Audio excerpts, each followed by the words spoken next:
Saudações! Eu me chamo Marlon e nós iremos continuar o curso de Geografia para o terceiro ano, aula 3, Produção do Espaço Regional Amazônico até 1950, parte 2.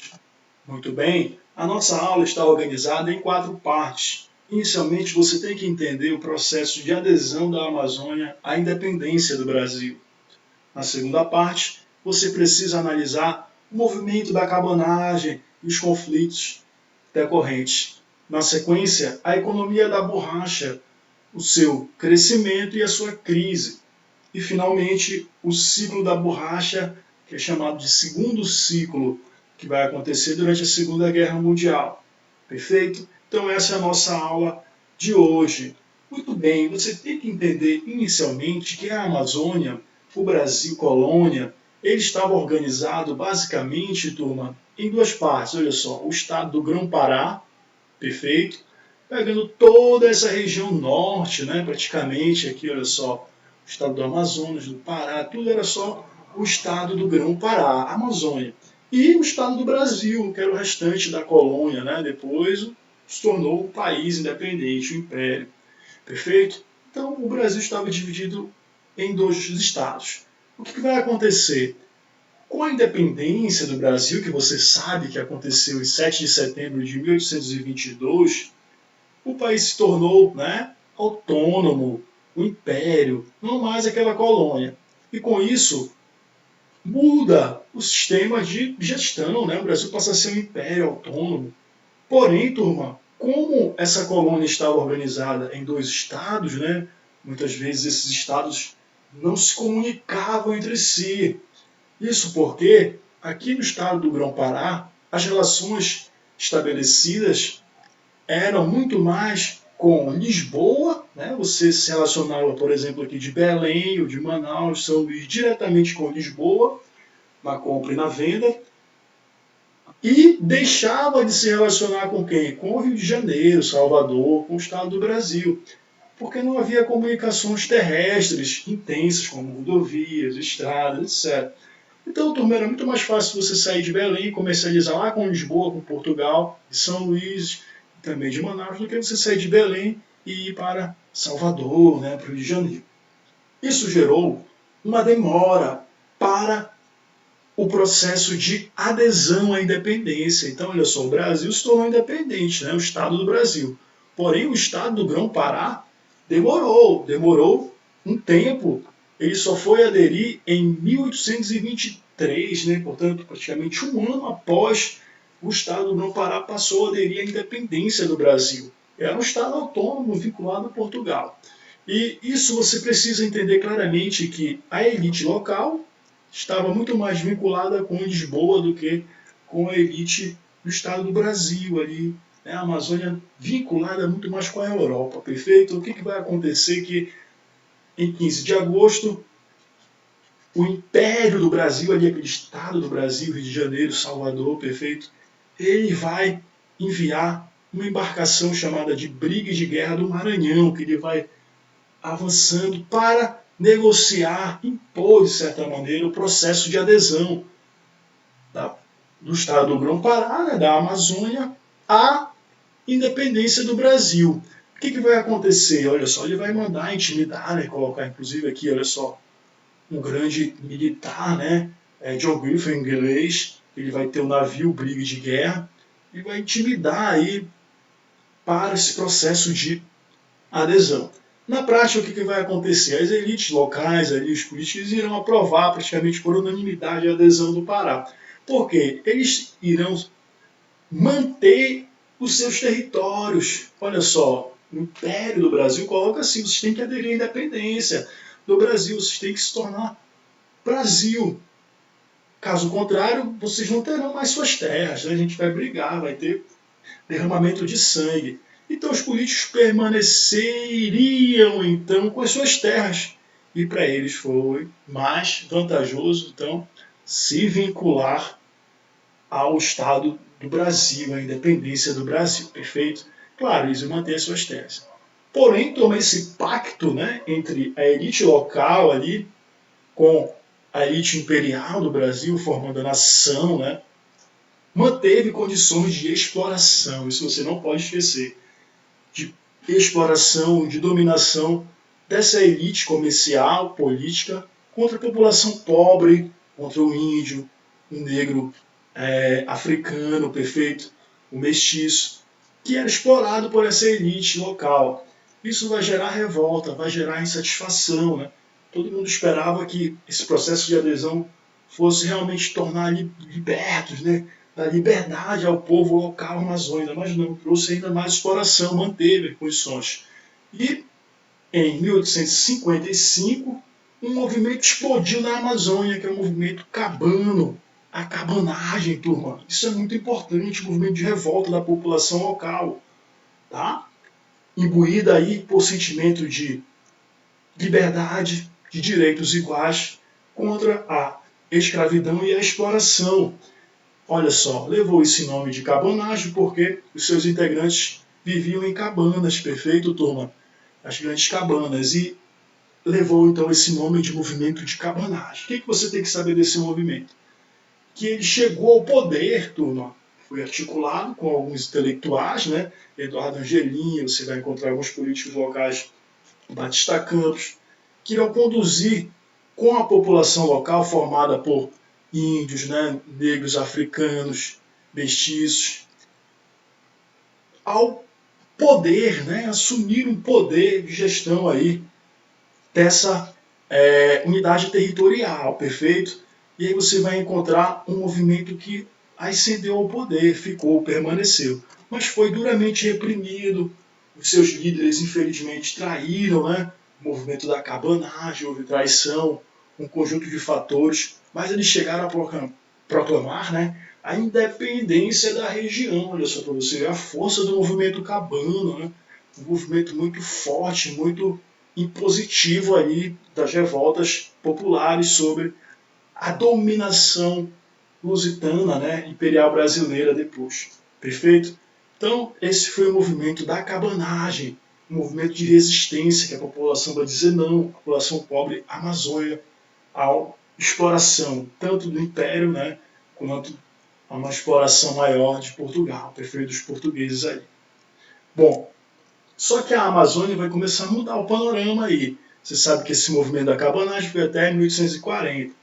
Justamente no momento em que lá na Europa estava acontecendo uma coisa muito importante, a Revolução Industrial. Né? A Europa estava vivendo um processo de Revolução Industrial. A Inglaterra, as máquinas, né?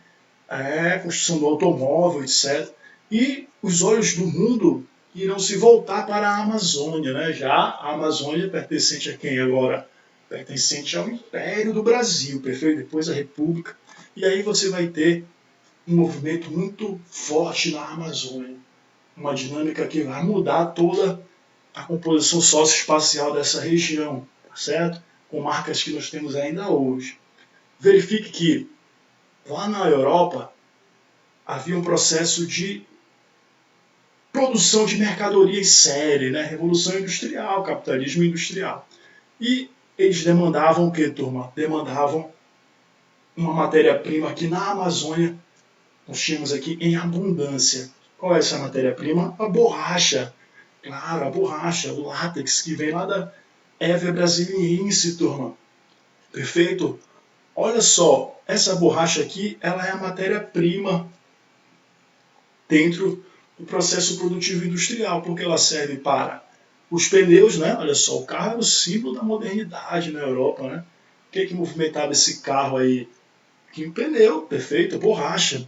Além disso, a borracha servia para amortecedores, servia para correias de transmissão, né, encapamentos, aquele choque de ferro com ferro, ela amortecia, né, ela amortece esse choque.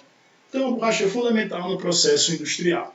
E essa borracha nós teremos em abundância na Amazônia. Olha só o corte que é feito aqui na seringueira, perfeito? E aí se extrai o látex, que ele é convertido nesta forma e exportado.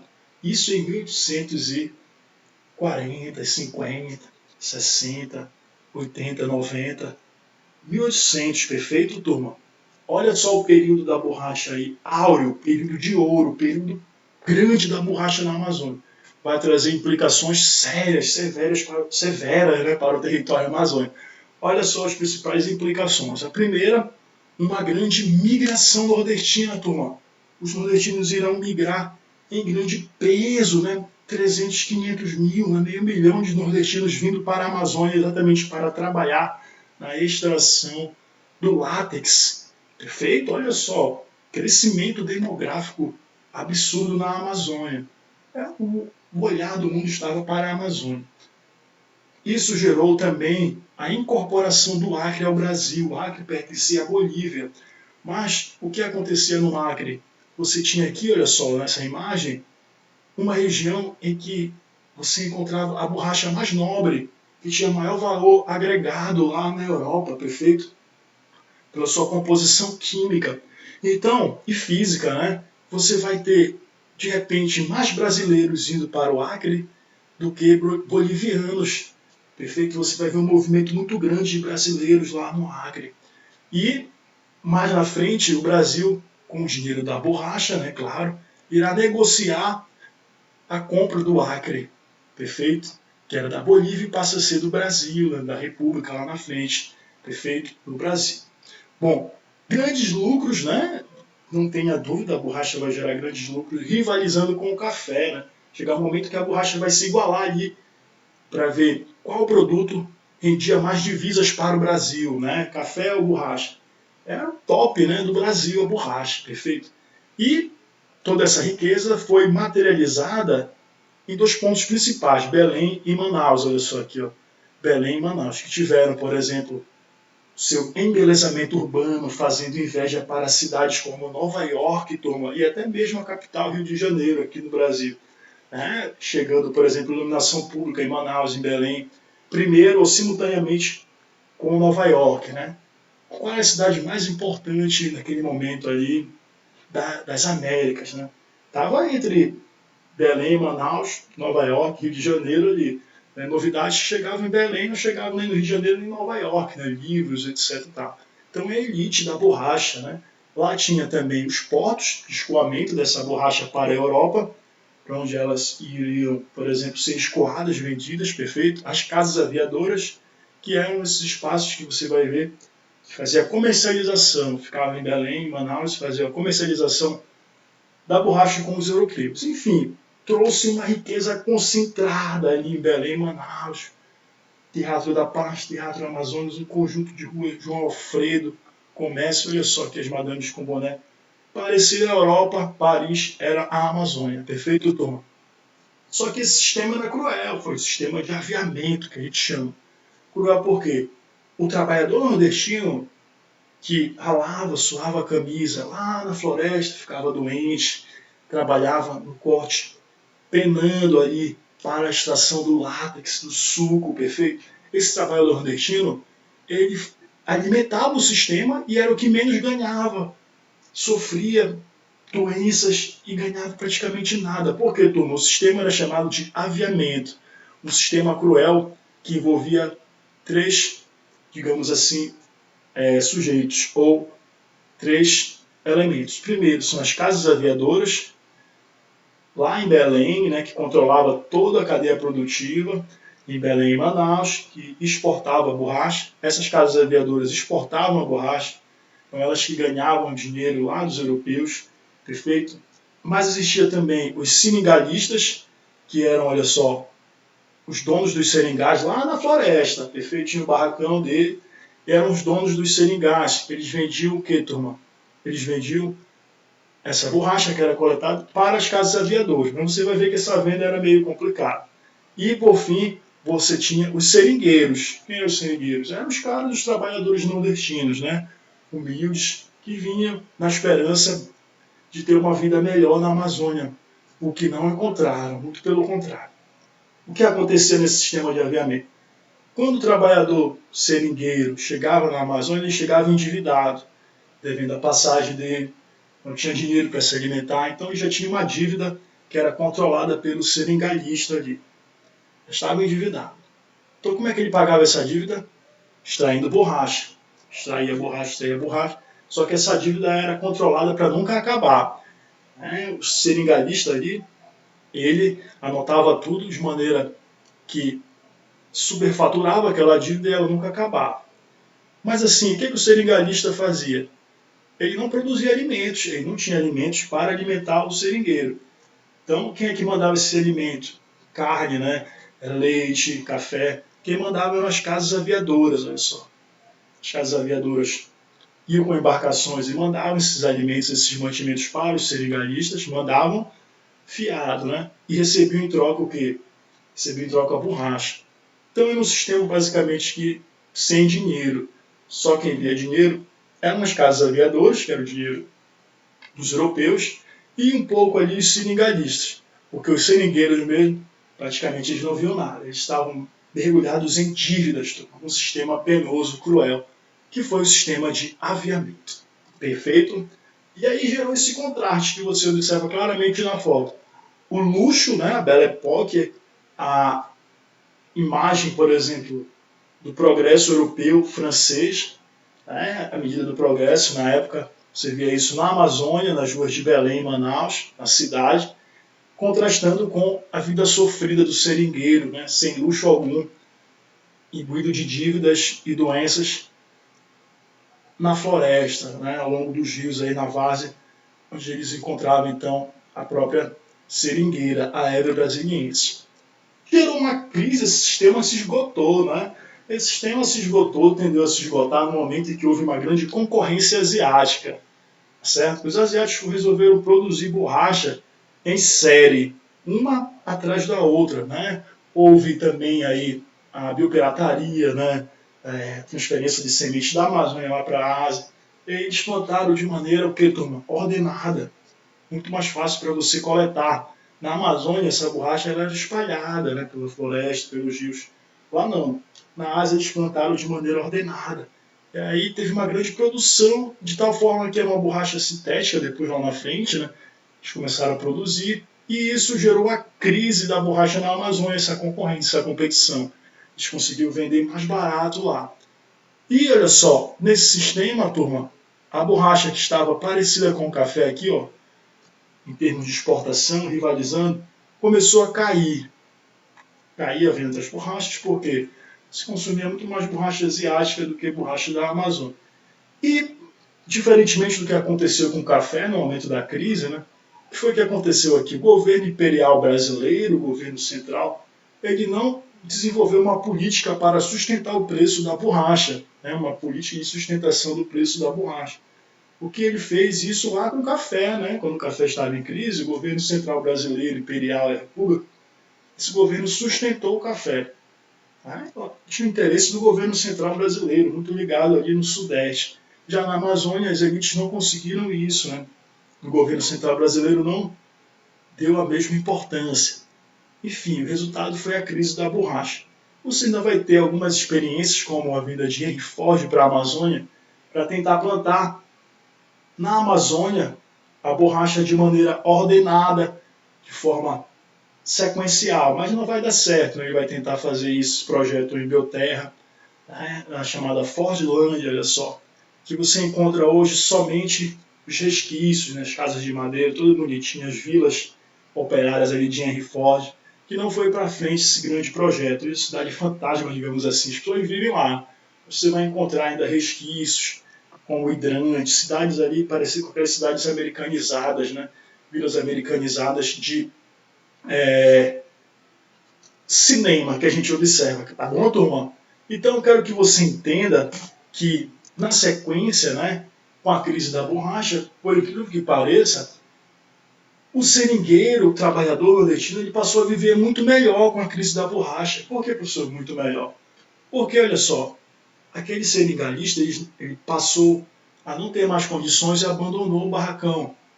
No lugar desse seringalista veio os gestores, né? Vieram os gestores das casas aviadoras lá de Belém e Manaus, assumiram o posto, e eles passaram a fazer algumas concessões, porque não tinha dinheiro, não tinha alimento, mas para manter ali o trabalhador, estava em crise a casa aviadora, então ele deixou o trabalhador mais livre dentro do seringal. Como assim? O trabalhador pôde agora plantar, né? Ser agricultor. Foi liberado para que ele pudesse, então, ser agricultor. Esse trabalhador começou a produzir a horta dele ali, né? Ter a criação de galinha, ter ali a mandioca, a farinha, e viveu melhor, cresceu a qualidade de vida, né? Pôde produzir, pôde também, foi liberado para construir famílias, seringueiro. Então aumentou a qualidade de vida. Na Amazônia, inclusive, você vai encontrar um conjunto de atividades agroextrativistas, né? Da juta, da castanha, que irão movimentar o comércio na Amazônia. E o seringueiro passou a viver melhor, né, por incrível que pareça. Vive-se melhor na Amazônia com a crise da borracha. Perfeito? Esse período aí, 1919, 20, perfeito, até 1940. Por quê? O que vai acontecer? Durante a Segunda Guerra Mundial há um novo ciclo da borracha, chamado Segundo Ciclo, que irá caracterizar um novo migrante chamado de soldado da borracha. O que vai acontecer, turma? Na prática, os Estados Unidos se envolveram na Segunda Guerra Mundial, né, como a gente sabe, e os japoneses bloquearam a venda de borracha asiática para os Estados Unidos. E você sabe que a borracha ela é fundamental para os armamentos de guerra, tanques, fuzis, etc. E os Estados Unidos se viram, então, em margem porque eles precisavam de borracha, só que essa borracha tinha sido bloqueada a sua venda. Eles viram, então, a alternativa ir para o Brasil, na Amazônia, extrair essa borracha. Numa parceria que envolvia o seguinte: o governo americano entrava com o dinheiro e o governo brasileiro entraria com a mão de obra, incentivando a vinda de imigrantes para a Amazônia. Nesse resultado, turma, ficou conhecido então como o soldado da borracha, o segundo ciclo da borracha. Claro, né? Venha para a Amazônia, você é o vencedor, né? Vamos para a vitória. Mais borracha, mais teremos a vitória, né? O discurso do governo brasileiro. Só que esse discurso não se concretizou, porque na prática o trabalhador ele foi submetido novamente a um sistema de aviamento, né? Precário ali, de dívidas. E, como você vê claramente aqui, muitos adoeceram, morreram, mais de 55 mil brasileiros sofreram, adoeceram e morreram nesse sistema de aviamento. Inclusive, coronéis faziam a lei deles. Olha só, havia capangas que faziam emboscadas para matar soldados, que teriam quitado a dívida. Olha só, que eles conseguiam quitar a dívida, muitas vezes eram mortos, né? Aí assim o dinheiro voltava aos coronéis. Relata Oliveira, um remanescente da época. Então, uma situação cruel que foi submetido esse soldado da borracha nordestino, né, que entrou nesse discurso de vitória da guerra, de lute pela pátria. Perfeito? Então essa é a aula de hoje, que você compreendeu da Amazônia. Porque na próxima aula falaremos sobre pós-50, novos agentes, novas estratégias no espaço regional amazônico. Um grande abraço e até a próxima!